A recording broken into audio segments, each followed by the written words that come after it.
Bonjour, fait que dans cette vidéo-là, je vais vous montrer comment utiliser un compteur.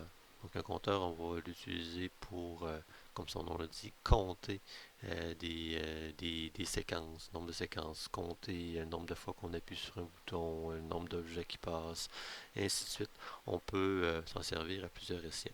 Donc sans plus tarder, le principe, il se ressemble beaucoup à celui du temporisateur. Donc, ce qu'on va utiliser principalement, le compteur up CTU. Si on voulait avoir un compteur qui peut également descendre, on utiliserait le compteur up down. Mais souvent, c'est celui que j'utilise. Donc, tout simplement, on va l'insérer. Donc, vous voyez les bornes qui sont utilisées pour ce compteur. On a la borne CTU qui est une entrée. Ici, je vais prendre, mettons, ma booléenne 2. On peut en créer une nouvelle. Je vais prendre ma booléenne 1.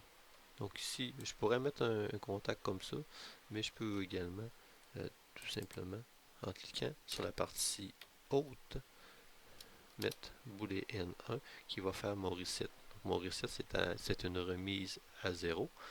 La borne PV, donc ici, je peux mettre une valeur. Je peux mettre également une variable, pas celle-ci, mais je peux mettre une variable, euh, me dire, ok, ben, après deux comptes, ben, je veux que la sortie soit active. Donc la sortie, c'est la borne Q toujours. Puis dans la borne CV, on a le compte dans lequel il est rendu. Donc, puis, si je fais un peu comme tout à l'heure, je vais prendre ici euh, ma variable, je vais enlever le filtre. Donc ma variable compteur, ça crée ces différents points ici. Donc compteur up, l'entrée, le reset, le PV, le point Q, donc la sortie, le CV, et l'autre ici qui est un pulse, je crois, mais que j'ai pas utilisé fréquemment. Donc je vais prendre moi ma sortie. Donc lorsque ma sortie est active, je vais actionner, euh, je vais me créer une nouvelle variable. Donc j'insère ici. Donc je vais marquer boule 3 comme ça. C'est une variable qui est booléenne. Ok, comme ça. Lorsque, comme ça ici, je vais valider. Une fois que la validation est faite, on va transférer encore, on va charger dans l'automate. Donc maintenant ici, euh, donc toutes les variables sont à off, mon compte est à 0.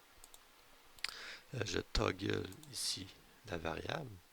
Donc vous voyez, il y a un compte qui est fait, la sortie est encore inactive. Je vais basculer, puis je vais rebasculer. Hein.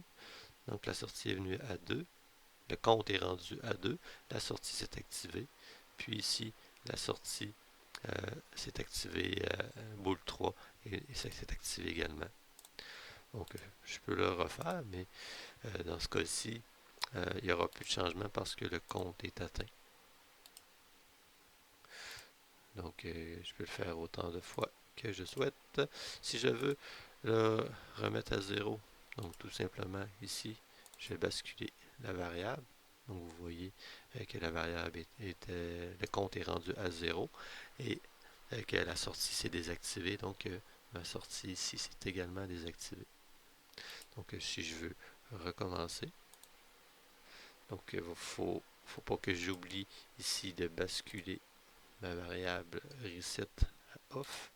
Puis par la suite, je peux recommencer, puis ça va continuer. Donc, j'espère que cette petite démonstration au niveau du compteur vous a aidé. Laissez vos commentaires.